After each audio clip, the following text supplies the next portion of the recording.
pessoal! Bem-vindos a mais uma aula do nosso curso sobre escravidão no Brasil. Sou Roberta Galo, bacharelando em História pela Uninter, e na aula de hoje nós vamos entender e compreender como se deu a chegada dos primeiros escravizados no Brasil. Antes de mais nada, vamos relembrar brevemente o que foi dito na aula passada. Eu expliquei para vocês que o continente africano possuía grande diversidade e riquezas culturais, e era habitado por diversos povos, etnias, nações, linhagens e reinos.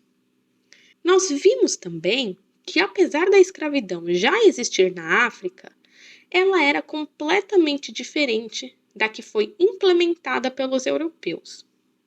Afinal, os europeus justificaram a escravidão por conta da cor da pele. Eles alegavam que, como brancos, eles eram superiores e que, portanto, poderiam escravizar os africanos, como entenderemos melhor nesta aula. Essa escravização ocorria de forma brutal.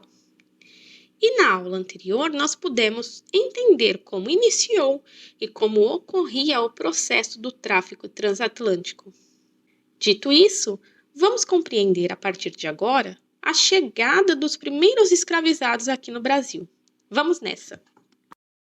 Antes de adentrarmos mais profundamente no assunto, eu preciso fazer um adendo. Como eu disse nas aulas anteriores, os indígenas e escravos africanos conviveram trabalhando como escravos durante todo o período escravista. No entanto, a importação de africanos, segundo os portugueses, era necessária, pois os africanos eram considerados melhores trabalhadores, menos propensos a fugir e menos suscetíveis a doenças. Porém, era muito mais caro para obtê-los. De acordo com Marquese, na metade do século XVI, um escravo africano custava cerca de 3 vezes mais que um escravo indígena. O Brasil importou mais escravizados da África do que qualquer outro país. E graças a diversas fontes históricas e do incansável trabalho de milhares de historiadores, hoje podemos ter dados muito mais precisos e que nos trazem uma luz sobre a quantidade de almas retiradas à força de seu continente e de suas famílias.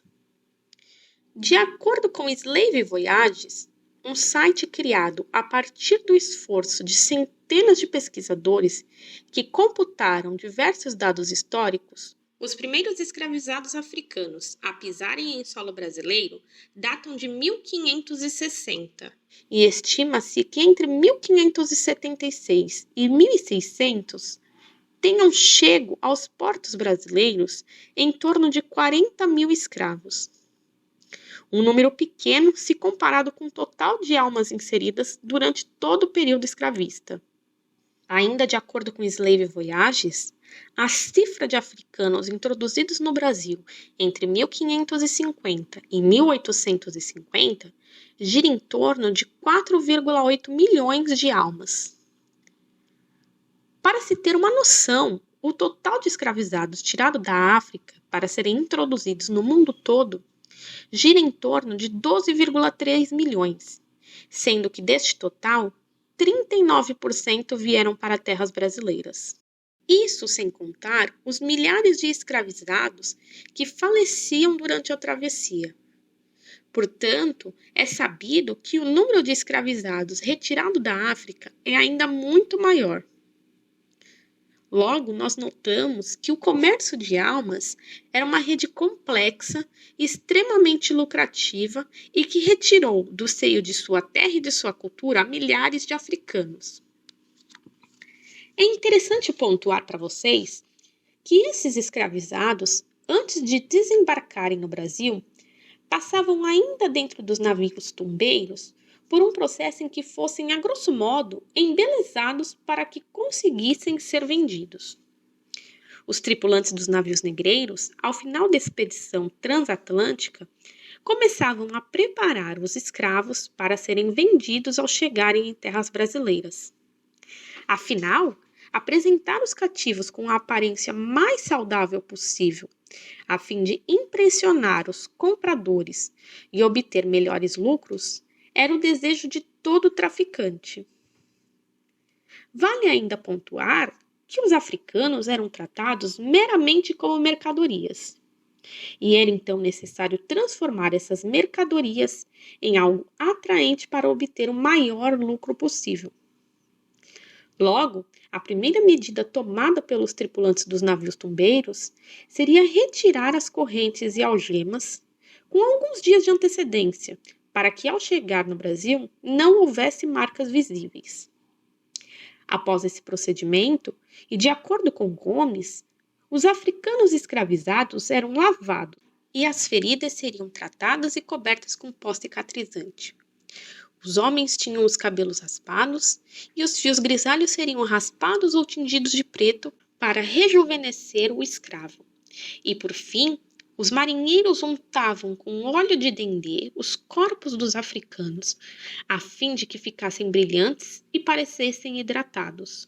Que impudente na gávea tripudia. Silêncio, musa. Chora. Chora tanto que o pavilhão se lave no teu pranto.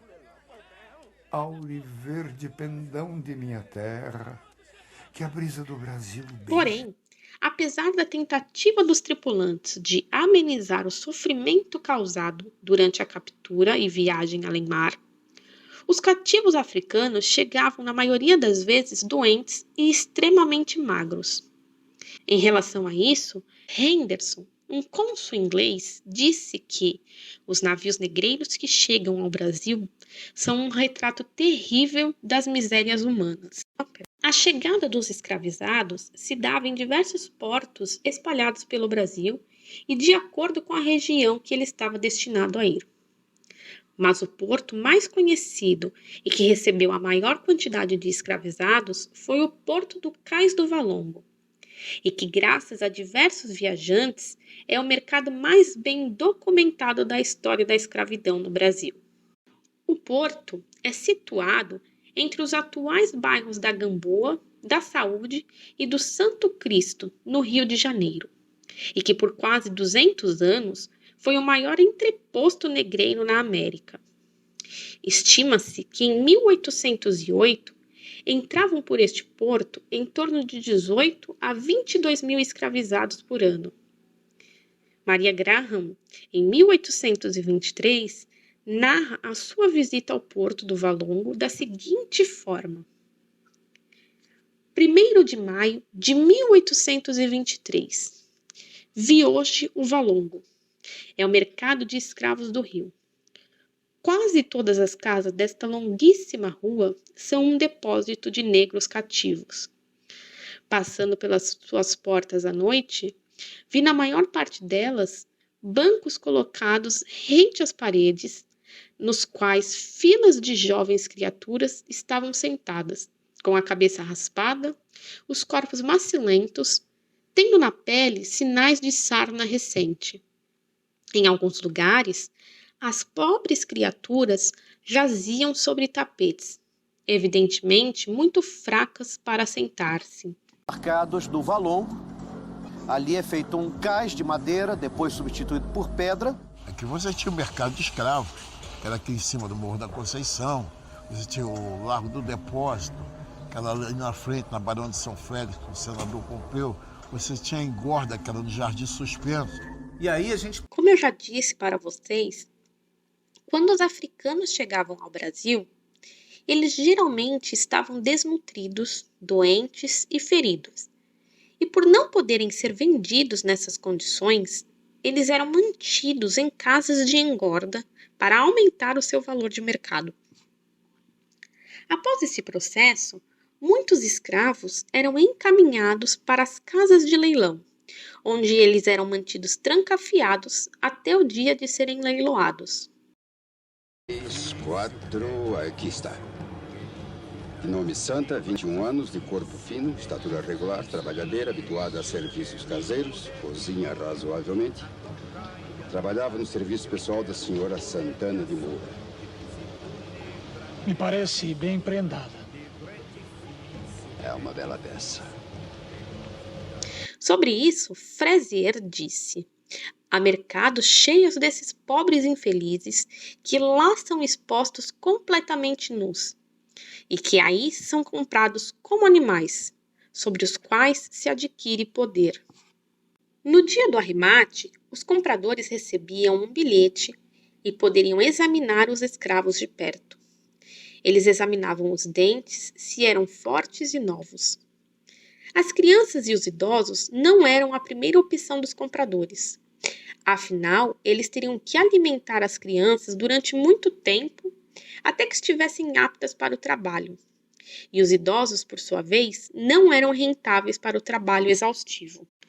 Outro fator é que os africanos recém-chegados eram submetidos a um minucioso exame de seus corpos, incluindo as partes íntimas.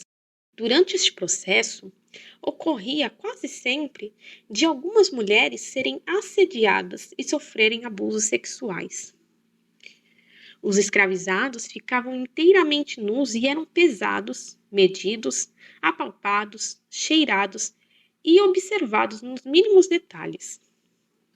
Segundo Gomes, uma observação mais detalhada seria feita nos genitais, tanto dos homens quanto das mulheres, em busca de sinais de doenças como sífilis e gonorreia. Sobre esse aspecto, o diplomata inglês Chamberlain, no século XIX, descreveu a compra de um escravo no Rio de Janeiro da seguinte forma: quando uma pessoa quer comprar um escravo, ela visita os diferentes depósitos, indo de uma casa a outra, até encontrar aquele que lhe agrada. Ao ser chamado, o escravo é apalpado em várias partes do corpo, exatamente como se faz quando se compra um boi no mercado. Ele é obrigado a andar, correr, esticar seus braços e pernas bruscamente, falar, mostrar a língua e os dentes. Esta é a forma considerada correta para avaliar a idade e julgar o estado de saúde do escravo. Para além dos leilões, existiam ainda as expedições, que eram previamente encomendadas por um comprador individual ou em grupo. Sendo assim, a carga de africanos que chegava ao Brasil já vinha com destino certo, sem necessidade de passar pelo processo explicado anteriormente. Porém, esse sistema foi utilizado em sua grande maioria no século XIX, durante a fase ilegal do tráfico. Neste caso, os fazendeiros contratavam a importação de cativos, e eles eram desembarcados às escondidas, em locais remotos e transportados às escondidas para o seu local de trabalho. Mas a maior parte das transações ocorriam em forma de oferta pública, semelhantes aos das feiras atuais de agropecuária, onde os animais são arrematados pelo melhor preço. No período colonial, onde os escravos eram considerados mercadorias e, como tal, o seu valor de mercado ao chegar no Brasil era comparado ao de um animal de carga. Afinal, na visão dos compradores, a comparação faria todo sentido, pois ambos se destinavam à mesma atividade. Um exemplo claro disso foi que o padre Antônio, em 1711, disse o seguinte: um negro bem feito, valente e ladino, custava em Minas Gerais 300 oitavas de ouro, 3 vezes o valor de um cavalo sendeiro. Em vista disto, fica evidente que os africanos não eram vistos como humanos, mas sim como meros animais.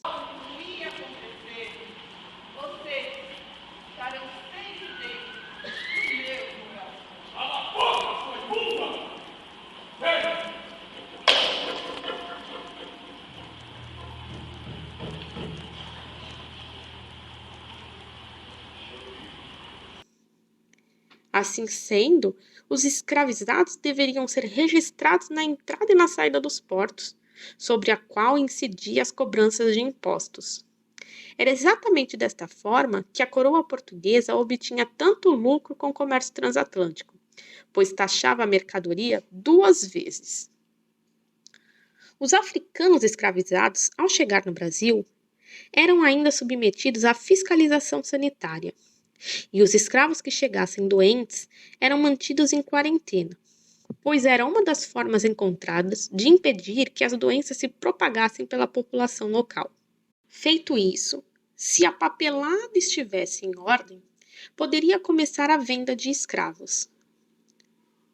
Como eu disse agora há pouco, o arremate de escravos poderia ocorrer de diversas formas, e uma delas seria ainda dentro do navio, ou poderiam ainda ser transportados para a terra, onde iriam para o já citado leilão. Se a procura por mão de obra fosse alta, as vendas poderiam ser feitas muito rápidas, mas às vezes poderiam levar dias.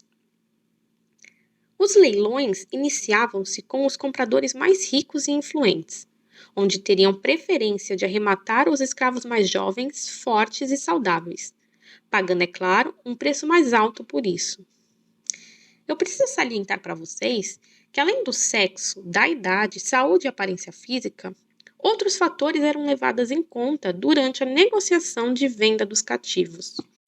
Por exemplo, eles optavam por africanos que sabiam algumas palavras da língua portuguesa, comumente chamados de negros ladinos, e que valeriam muito mais.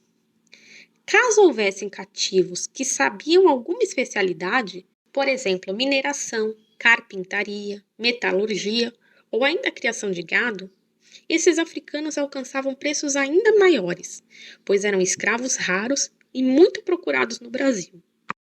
Havia ainda o que era considerado a segunda opção de escravos, e que eram africanos que, segundo a época, tinham capacidade de trabalho inferior, como, por exemplo, crianças, adultos acima dos 30 anos, idosos ou com alguma deficiência física, e eram vendidos como uma liquidação.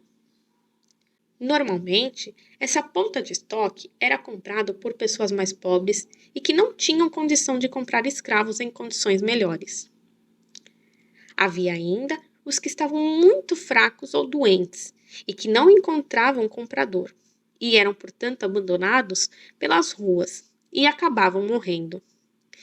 Inclusive, segundo Gomes, havia um mercado na qual os investidores compravam esses escravos desnutridos ou doentes para curá-los, engordá-los e depois revendê-los sobre um preço mais alto.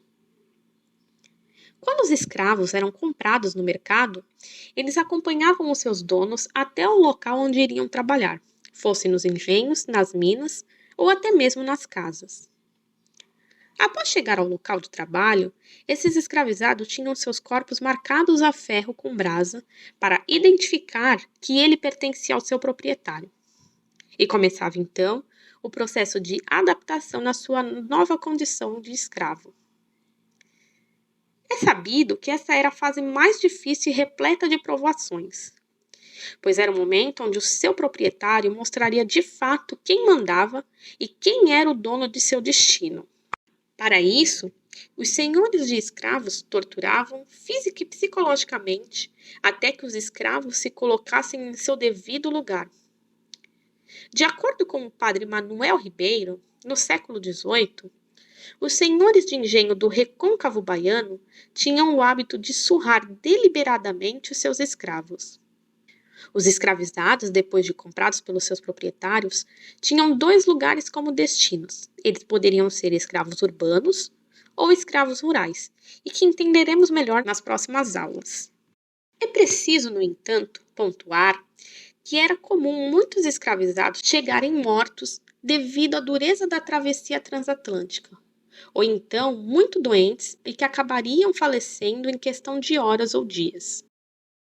Naquele período, os africanos recém-chegados ao Brasil eram chamados de pretos novos, e que significaria que ainda não possuíam dono e nem sabiam o idioma português. Esses cativos eram enterrados nas casas de misericórdia ou hospitais, que por caridade enterravam os corpos dos indigentes, assim como dos escravizados. Havia ainda os cativos que eram sepultados em cemitérios comuns, próximo ao local de desembarque, e que era destinado somente para os escravizados. Vários desses cemitérios eram em locais abertos e exalavam cheiros fétidos. Os corpos eram jogados ou amontoados de forma que coubesse o maior número de cadáver possível. Havia cemitérios de pretos novos espalhados por todo o Brasil. O de Santa Rita foi inclusive citado pelo viajante Freires, que relatou como era a condição daquele cemitério. Segundo ele, na entrada daquele espaço, cercado por um muro de cerca de 50 braças sem quadra, estava assentado um velho com veste de padre, lendo um livro de rezas pelas almas dos infelizes, que tinha sido arrancado de sua pátria por homens desalmados. E a uns 20 passos dele, alguns pretos estavam ocupados em cobrir de terra seus patrícios mortos, e sem se darem ao trabalho de fazer uma cova, jogam apenas um pouco de terra sobre o cadáver, passando em seguida a sepultar outro. No meio deste espaço havia um monte de terra, na qual, aqui e acolá, saíam restos de cadáveres descobertos pelas chuvas que tinham carregado a terra. E ainda havia muitos cadáveres no chão que não tinham sido enterrados. Nus estavam apenas envoltos numa esteira, amarrada por cima da cabeça e por baixo dos pés. Provavelmente, procede-se ao enterramento apenas uma vez por semana. E como os cadáveres facilmente se decompõem, o mau cheiro é insuportável. Finalmente, chegou-se à melhor compreensão, queimando de vez em quando um monte de cadáveres semidecompostos. Devido ao grande fluxo de escravizados que ocorreu no decorrer do período escravagista, criou-se uma lei onde transferiu todo o comércio de escravos para as proximidades do cais do Valongo, e foi necessária, portanto, a criação de um novo cemitério. Atualmente, descobriu-se o Cemitério dos Pretos Novos, na atual rua Pedro Ernesto, no Rio de Janeiro, próximo ao cais do Valongo, e por onde entrou milhares de escravizados no Brasil. Essa recém-descoberta nos trouxe várias informações a respeito daquele período e como era o enterro nos cemitérios dos Pretos Novos. Sobre o cemitério, o então viajante Freires diz o seguinte: pelo lado do fundo está tudo aberto, dividido do quintal de uma propriedade vizinha por uma cerca de esteiras, e pelos outros dois lados, com muito embaixo um muro de tijolos, e no meio de uma pequena cruz de paus toscos, muito velhos, e a terra do campo revolvida e juncada de ossos mal queimados. Carl Seidler sobre o cemitério da Santa Casa da Misericórdia. 2 negros conduzem um morto para a sepultura em uma padiola ou rede presa à comprida vara. Atiram-no ao buraco como a um cão morto. Põem um pouco de terra solta por cima e então, se por causa da pouca profundidade da cova alguma parte do corpo fica descoberta... Notamos que era um local onde se praticavam sepultamentos de forma muito precária. Um outro fator importante de se levar em conta é que esses cemitérios ocorriam, como eu já falei há pouco, em logradouros, ou seja, em espaços públicos abertos a quem estivesse passando pelo local. Logo, houveram diversas reclamações das populações que habitavam em torno do cemitério. Entre elas, como cita Rodrigues, os moradores já não podem sofrer mais danos nas suas saúdes, devido ao cemitério dos Pretos Novos, que se acha cito entre eles, em razão de nunca serem bem enterrados os cadáveres, como também por ser mito impróprio em semelhante lugar haver o referido cemitério, por ser hoje ema das grandes povoações. Desta forma, podemos perceber que os escravizados não tinham direito nem a uma morte digna. Afinal, para os europeus, os cativos eram considerados peças e que, desta maneira, deveriam ser tratados como tal. Amontoadas, quebradas, eles eram enterrados com os próprios ossos de seus compatriotas, né, queimados, não tiveram nem respeito na morte, que dirá na vida, né? A maioria que está enterrada aqui é muito jovem, tanto que as arcadas dentárias que eu via, que eu consegui. Esta aula foi apenas uma introdução aos primeiros passos dos escravizados no Brasil. No próximo vídeo, nós entenderemos melhor como eram as plantations Obrigado por me acompanharem até aqui. Eu espero vocês para continuarmos nossa aventura por este período histórico. Tchau!